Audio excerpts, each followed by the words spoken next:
ছাত্ৰ ছাত্ৰীসকল আজি মই তোমালোকৰ ষষ্ঠ শ্ৰেণীৰ অৰ্থাৎ ক্লাছ 6ৰ ইংৰাজী পাঠ্যপুথিৰ লেসন নম্বৰ 4ত থকা মাই লেণ্ড নামৰ এই কবিতাটোৰ এক্টিভিটিসমূহক সমাধান কৰি দিম। গতিকে চেনেলটো সাবস্ক্ৰাইব কৰি ল'বা কাৰণ তোমালোকৰ এনে ধৰণৰ ভিডিঅ'বোৰ ইয়াতে পাই থাকিবা।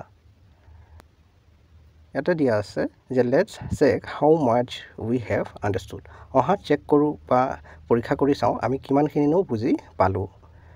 ইয়াতে এক্টিভিটি 1টো দিয়া আছে যে আনচাৰ দ্য ফলোয়িং কুৱেশ্যনছ, তলৰ কুৱেশ্যনবোৰৰ আনচাৰবোৰ দিব দিছে। এইটো দিয়া আছে একৰ্ডিং টু দ্য পয়েট, মানে কবিগৰাকীৰ অনুসৰি বা কবিগৰাকীৰ মতে who are the bravest men, কোনসকল আটাইতকৈ সাহসী লোক।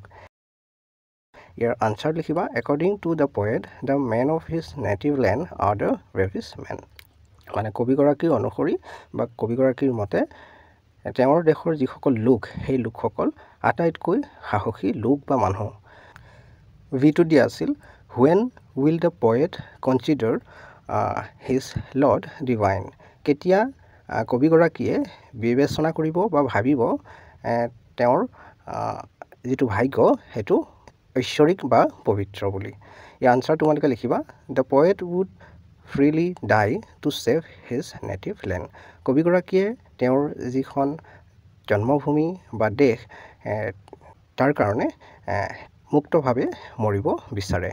বা মৃত্যুবৰণ কৰিব বিচাৰে। এণ্ড দেন আৰু তাৰপিছত দ্য পয়েট উইল কনচিডাৰ, মানে কবিগৰাকীয়ে ভাবিব বা বিবেচনা কৰিব হিজ লৰ্ড ডিভাইন, তেওঁৰ যিটো ভাগ্য সেইটো ঐশ্বৰিক বা পবিত্ৰ। এই কবিতাটোত লৰ্ড এই ৱৰ্ডটোৱে ভাগ্যক বুজাইছে। চ' চিটোত দিয়া আছিল how do you know' that the poet loves his country, তুমি কেনেকৈ জানা বা তোমালোকে কেনেকৈ জানা যে কবিগৰাকীয়ে তেওঁৰ যিখন কাণ্ট্ৰি বা দেশ তাক ভাল পায়। ইয়াৰ আনচাৰ লিখিবা দ্য পয়েট ছেইজ, মানে কবিগৰাকীয়ে কয় his country is a rich, তেওঁৰ দেশখন ধনী, ৰেয়াৰ মানে বিৰল, ক'তো বিচাৰি পোৱাটো টান, মানে ফ্ৰেছ আৰু সতেজ, কোনো ধৰণৰ লেতেৰা তেনেকৈ নাই, একেবাৰে সতেজ চাফা পৰিষ্কাৰ, ফেয়াৰ আৰু কাকো অন্যায় নকৰে, সকলোকে সমান চকুৰে চাই তেনেকুৱা ধৰণৰ এখন দেশ, ডিয়াৰ আৰু মৰমৰ বুলি কৈছে।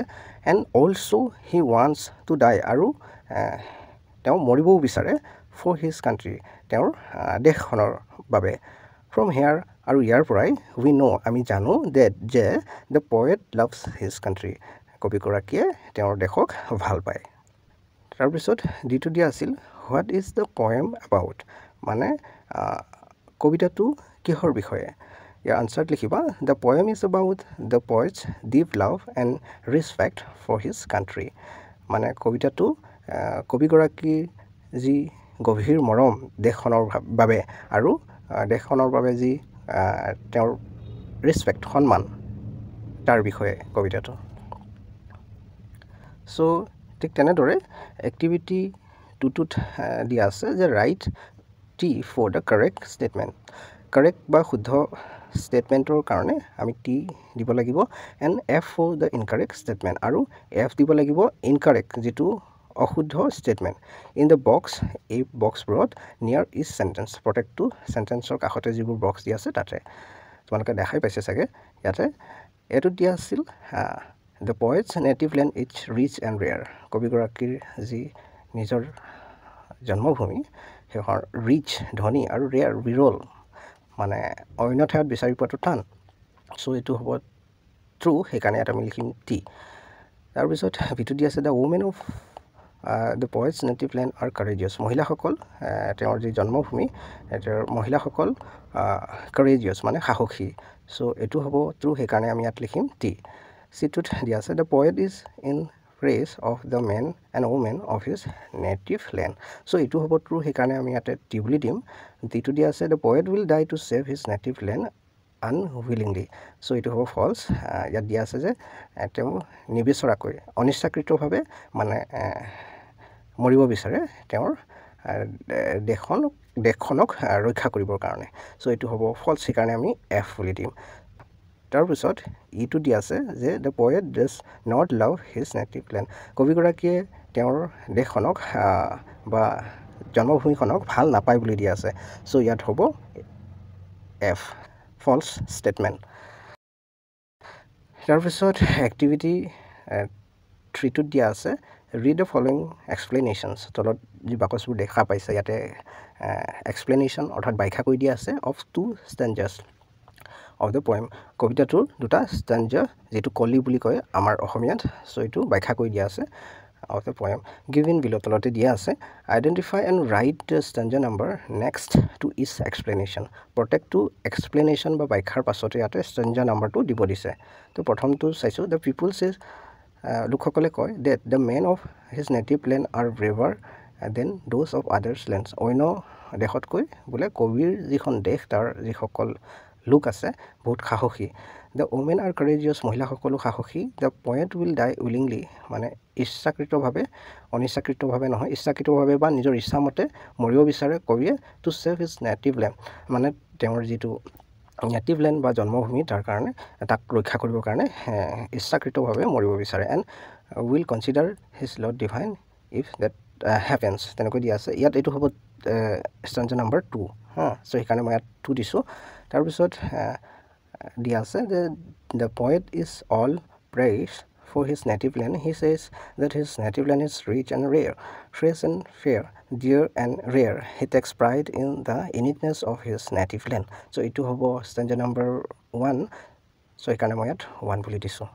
so মই জেনেৰেটৰ ইয়াত কৈ দিছো তোমালোকে কৈ লবা তাৰপিছত এক্টিভিটি 4 টোত দিয়া আছে write the rhyming words from the poem for the ones given below তলত এটা কৈ দিয়া আছে ইয়াৰ মানে ইয়াৰ লগতে মিলা ৰাইমিং ওয়াৰ্ডছ পুৰ আমাক লিখিব লাগে সো ইয়াত ফেয়াৰ সেভাৰ সাইন এনেকৈ দিয়া আছিল আকৌ সেই ৰাইমিং ওয়াৰ্ডবোৰ আমি কবিতাটোৰ পৰা লৈ পেলাই লিখিব লাগে ইয়াত ফেয়াৰৰ লগত ৰেয়াৰ ফেয়াৰ তাৰপিছত সেভাৰ ইয়াক আমি লিখিম ব্ৰেভাৰ ৱেভাৰ একটা ওয়াৰ্ড আমি পাওঁ ৰাইমিং ওয়াৰ্ড পাওঁ সেভাৰ তাৰপিছত সাইনটোত আমি লিখিব পাৰো মাইন ডিভাইন তেনেকৈ ঠিক আছে মই জেনেৰেটৰ ইয়াত কৈ দিছো তোমালোকে কৰি লবা এক্টিভিটি 5 টো দিয়া আছে ইন গ্ৰুপ মানে গ্ৰুপত ঠিক আছে ডিসকাস উইথ your friends তোমাৰ বন্ধুবৰ্গৰ লগত আলোচনা কৰিব দিছে হোৱাট ইউ হেভ আন্ডাৰস্টুড তুমি যি বুজি পাইছা হেতু ফ্ৰম দ্য পয়েমটো পঢ়ি পেলাই তুমি যি বুজি পাইছা হেতু আলোচনা কৰিব দিছে and share with the class আৰু ক্লাছটোৰ লগত শেয়াৰ কৰিব দিছে মানে ক্লাছটো ক'ব দিছে আৰু সো হেতু তোমালোকে কৰিবা ঠিক আছে এক্টিভিটি 6 টো চাইছো ফাইন্ড আউট সাম yet কি লিখিছে এক্সাম্পলছ হ'ব লাগিছিল এটো ফাইন্ড আউট সাম এক্সাম্পলছ ইয়াত কেইটামান এক্সাম্পলছ বিচাৰি উলিয়াব দিছে অফ alliterations from the poemটোৰ পৰা বা কবিতাটোৰ পৰা and write down in the space provided আৰু তলত যি স্পেচ প্ৰভাইড কৰা হৈছে বা দিয়া হৈছে ইয়াতে লিখিব দিছিল সো মই ইয়াতে লিখি দিছো সো rich and rare